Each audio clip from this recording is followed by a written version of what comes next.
Yes. Magandang gabi, Julio. Magandang gabi. Kumusta ka? Ku- Okay. Okay, masaya akong malaman na mabuti ka ngayong araw na ito. Kumusta po ang pag-aaral natin sa eskwelahan? Nag-enjoy ka At ba? Masaya ka rin? Okay, sige. Balita ko ay may assignment ka sa Filipino. Tama po ba? yes, Okay, sige. Dahil may assignment ka sa Filipino, it's magbalik-aral muna very tayo. easy. Okay. I like Magbalik-aral it. muna tayo sa aralin na iyon. Para review na rin. Po ni Julio yung I know screen ni this one. I know this one. I listen to my teacher. Look, Okay. when you put na, it means when like you see this. See this. It's like it's a continent. A continent letter. When there's a word that has a continent that has a like ah, Yes. Ano pong tawag doon? when there's a word that ends with a consonant letter, that means you have to put na. And when you need to put like a noun, there will be a word that starts with a plural letter. Okay. That's very good. Aside from ano pa pong pinag-aralan ninyo sa school? G. Okay. How do we use G? When there's like a word that ends with an N, that means example.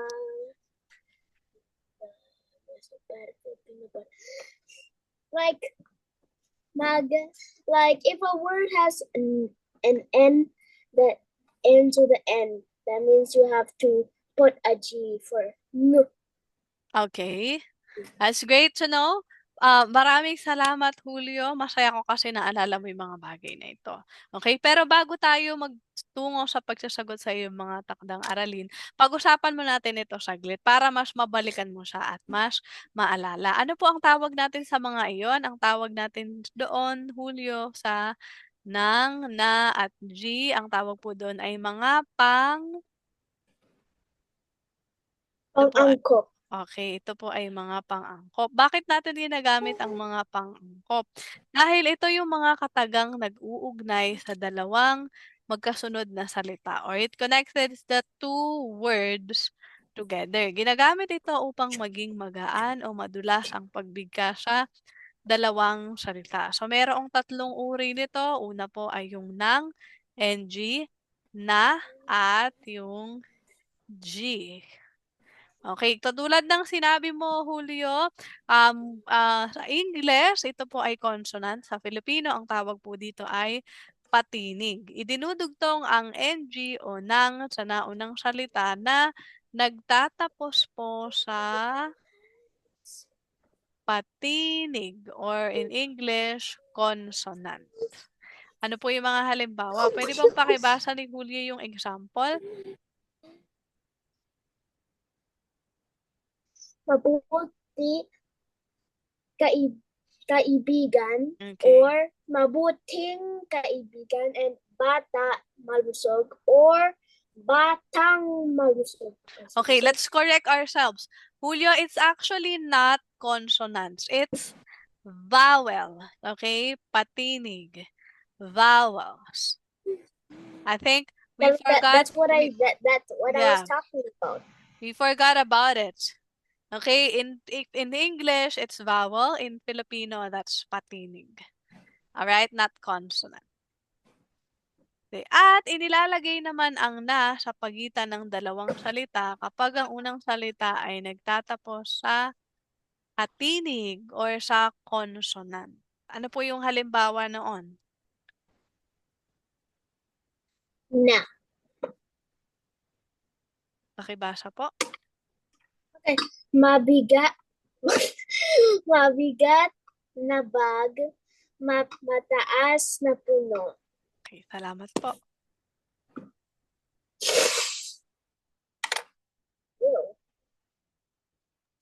Okay. At kapag naman ang naunang salita, Julio, tatandaan, ay nagtatapos or ends with letter N, dinudugtungan na lamang ito ng letrang G or letter G. Halimbawa, pakibasa po.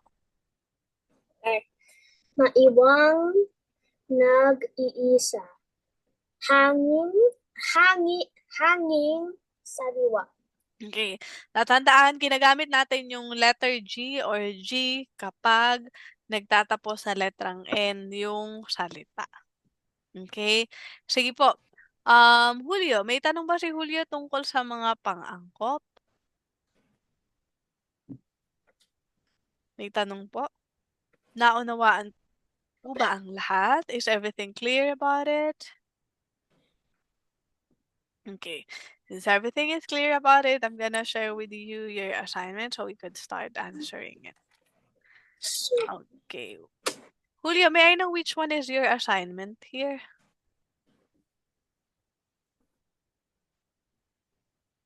Can you please tell me which one The is one yours? with the unfinished.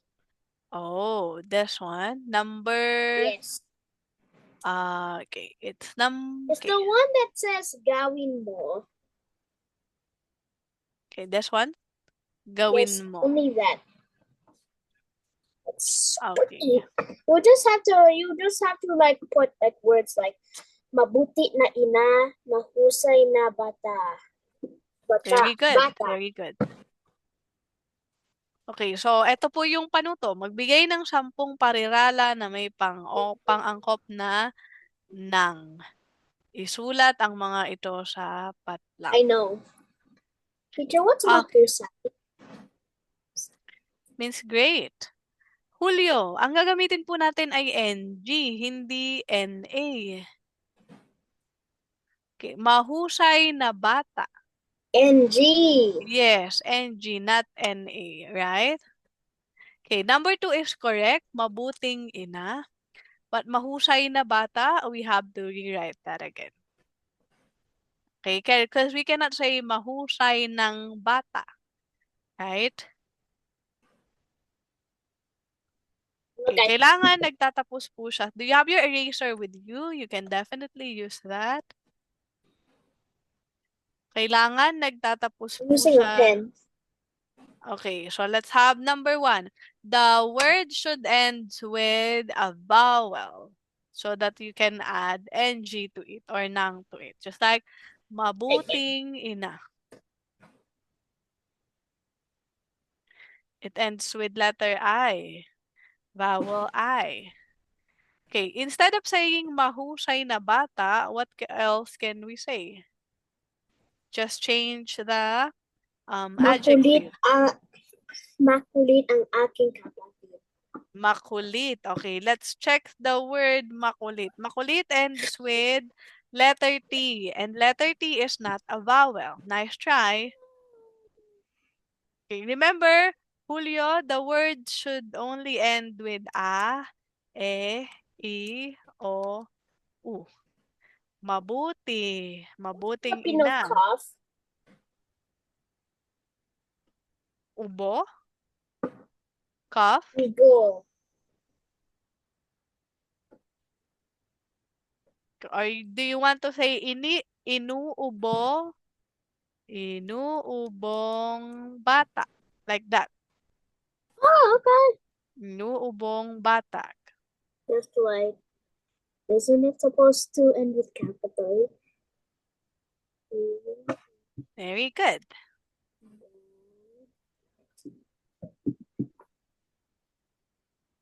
Bata. Okay. Third one, please. Okay. What's the Filipino of sneeze? Like this. Miss. Sneeze like. Oh, sinisipon.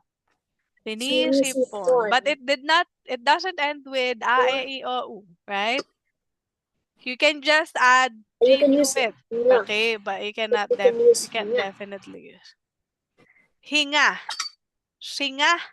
Like this. Singa. Singa.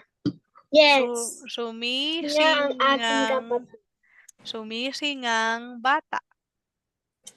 Okay, sumisinga, or you can say, sumisingang kapatid.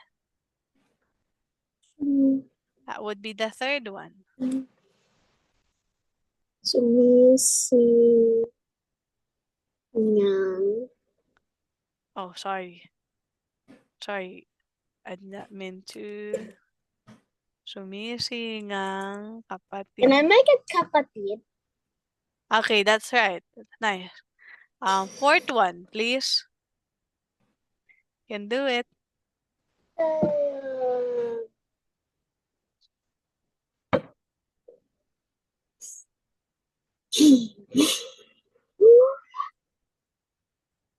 Mahusay.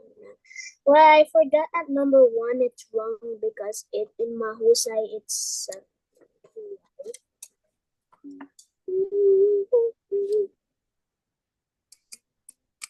Okay, what word did we put here a while ago?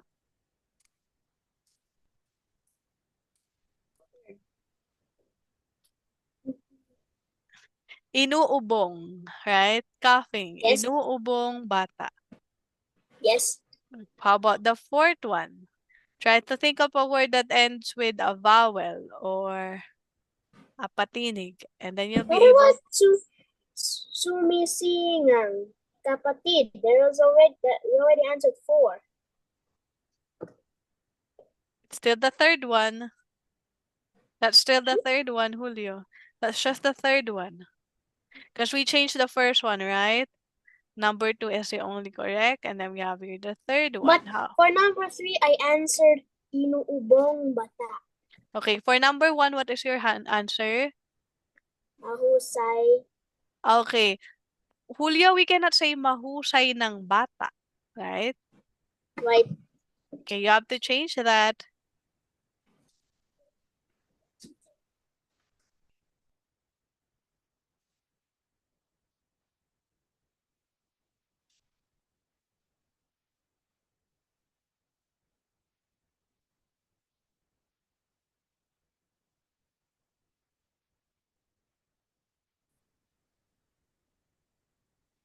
Okay, go ahead. Are you recording me? Yep.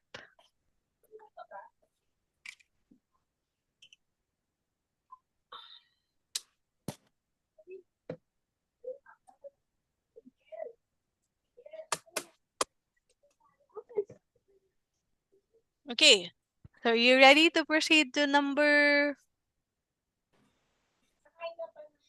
Well, I don't know what to answer for number 1. Can I just put Maku? No. It should end with a, e, o, u for you to be able to use ng. Okay? Sumisigaw? Okay, let's try to list down words that ends with vowel a, e, o, u. Kamote. Okay, kamote. What else? Let me see here. Matalino? Okay, matalino. Very good. Sixth one.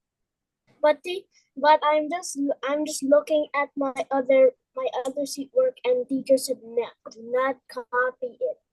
Oh. Yes. Maybe if you change the second word, that would be all right. What did you say about the kamote? That's the way. Kamote. Let me just change to bata. Okay, go ahead.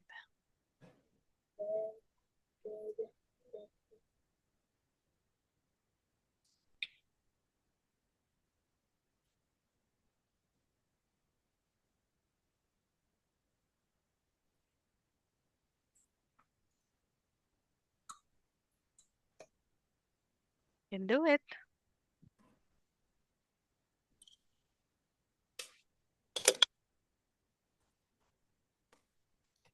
Okay, what did you say about the kamote in your previous sheet work?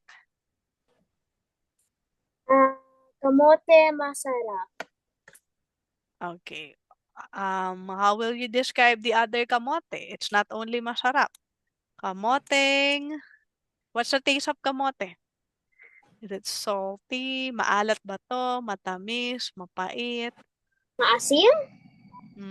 Have you tried to eat kamote? May mga kamote na Does matamis. kamote mean potato? Sweet potato. Yeah. Kamoteng matamis. You could say Matamis. kamoteng matamis. How about matalino? Wait.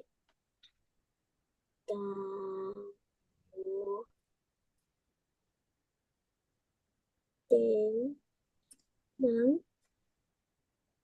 mata. Kamoteng matamis. Okay, how about for matalino? Anong ginamit mong pangalawang salita sa matalino?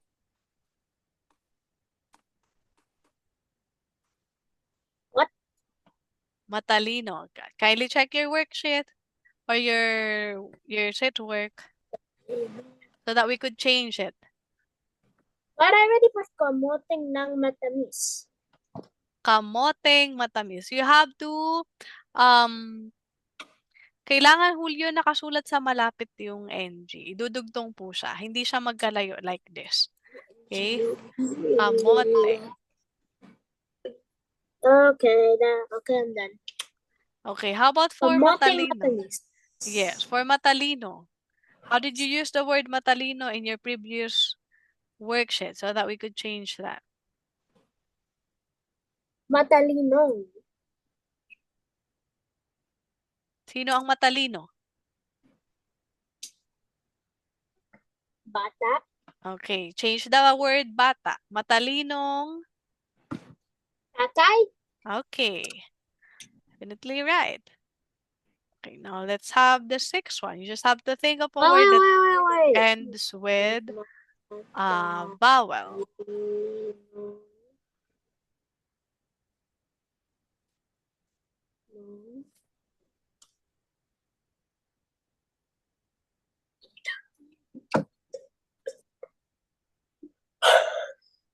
Okay, kindly think of other words that ends with a, e, I, o, u.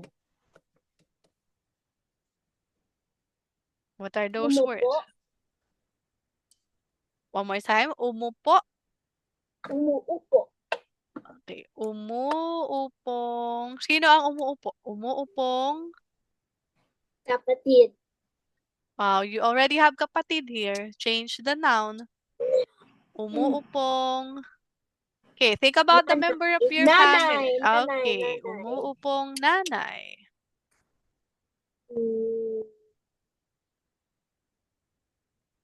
Okay, that's number 6.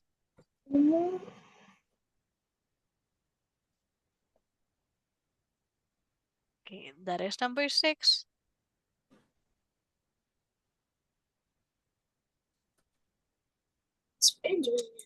Okay. Any other words that ends with a, e, I, o, u? You can do it.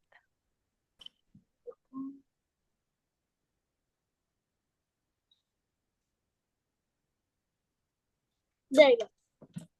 Okay, there you go. Any other words that ends with a, e, I, o, u? Think about it. Think of all the names. Iya. Nice try though.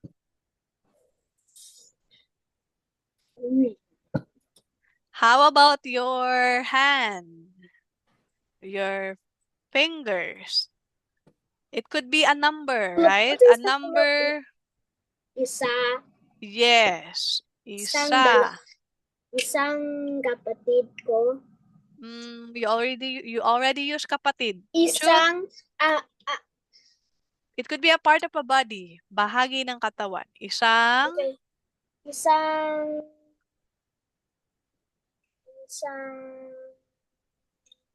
Okay, look at your body parts. Isa. You can do it. Isang Ilong. Okay. There you go.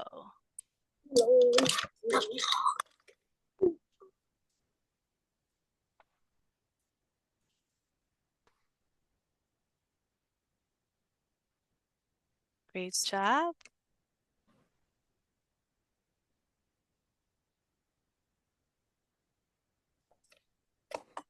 All right, another one. Right. There's also a, tatlong babae. okay, tatlong babae. Tatlong Okay, while you're writing, Julio, for number 9 and 10, we're gonna think about it first, and then we're gonna try to figure it out before writing. Okay?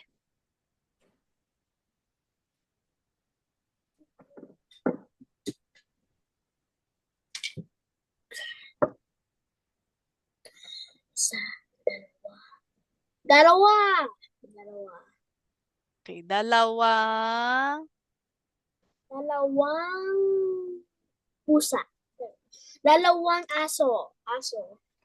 dalawang aso. Okay, dalawang aso, not pusa. Dalawang Okay, let's stop aso. with the numbers. Okay? We're done with the numbers. We're gonna change it to different words again. Bote. Puti. Bote. Okay, bote. Or did you use it already? Did you use that word already? Yes. Okay, if you use that word already, let's change it to puti or white. Puting Puting whiteboard. puting pinto. Is it the door? Okay, you could definitely say that. Puting pinto.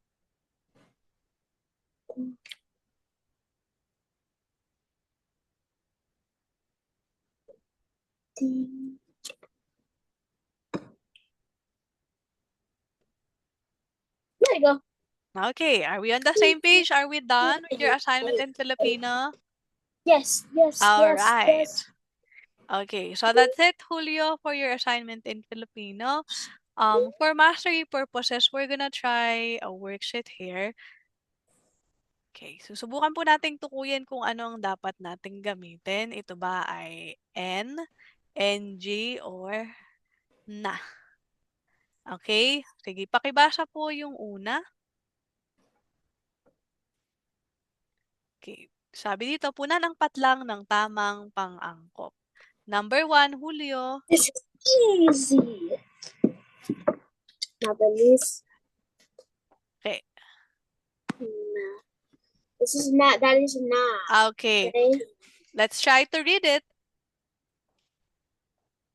Let's try to read it first before we move to the next one. Mabilis na bisikle. Bisikleta. Bisikleta. Very good.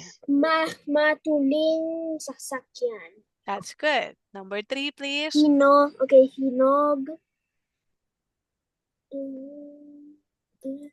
Sumpong.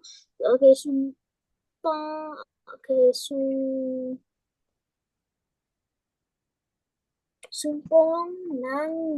sumpong daliri.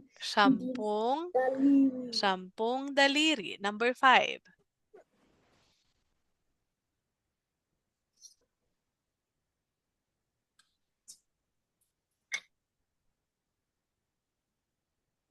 Okay, these are all correct. Kindly read number 3 to 5, please. I can't see it. Go lower the screen. Kindly read number 3 to 5 first before we move to Okay. number Hinog 6 to 10. na mangga, sampung dalibi, balong malalim. Okay, mahusay. Ngayon, pwede na tayo pumunta sa number 6 hanggang 10. Okay. Number 6, please.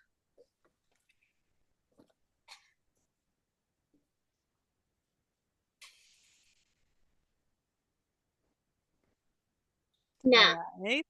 Itim na pusa. Very good. Number 7. Maliwanag na buwan. Tama po. Pantalong pula. Great job. Number 9. Batong puti. At last one, Kwartong alinis. malinis. Very good. Okay, let's have some more. Okay, this time numbers 11 to 15. Number 11, please. Julio, are you still there? Yes. Okay. Number 11, please.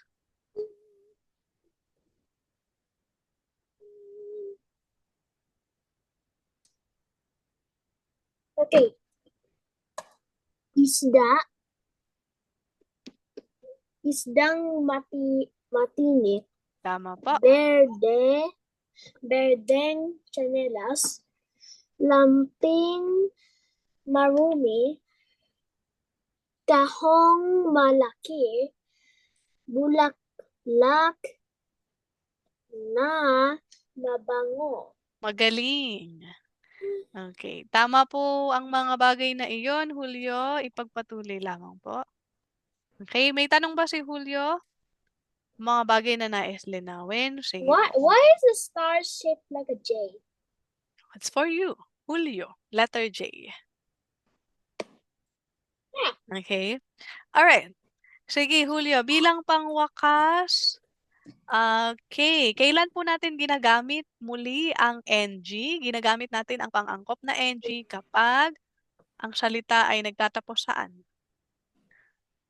Tatapusan ang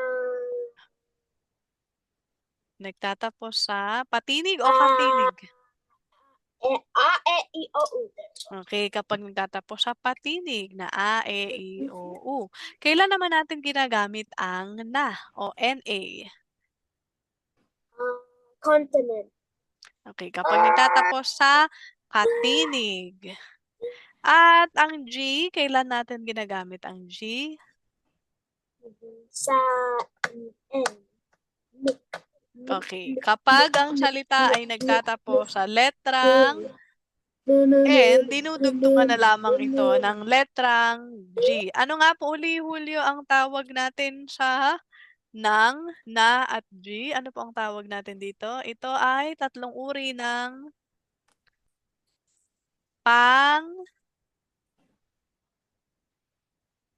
Okay, ito ay tatlong uri po ng pang-angkop. Okay? Again, Julio, ano po ang tawag natin doon sa nang, na, Pang-angkop. at G? Very good. Ito po ay mga pang-angkop. Yan po ang ating aralin ngayon sa Filipino.